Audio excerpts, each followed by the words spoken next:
So, ఈ సింగింగ్‌లో అంటే పాట పాడిన తర్వాత డబ్బులు ఇవ్వకపోవడం అట్లా అయ్యో! అవి జరుగుతూనే ఉంటాయి బ్రో. జరుగుతూనే ఉంటాయి. అయ్యో! అది అందరికీ జరుగుతుంది. నాదేంటి హ్మ్. మొత్తం మీరు ఎవరిదైనా తీయండి సింగర్స్.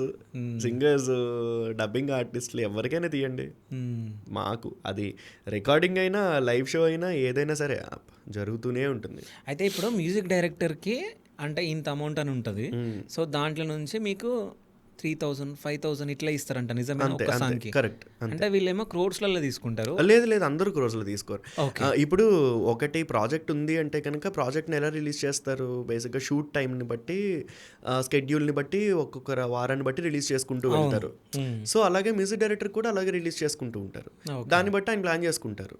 దాన్ని హ్మ్. బట్టి ఆయన ప్లాన్ చేసుకుంటారు. ఎవరు ఏ మ్యూజిక్ డైరెక్టర్ ఇస్తారు? మాక్సిమం మన తెలుగులో మ్యూజిక్ డైరెక్టర్స్ అందరూ మాక్సిమం పేమెంట్లు ఇచ్చేసేవాళ్ళే.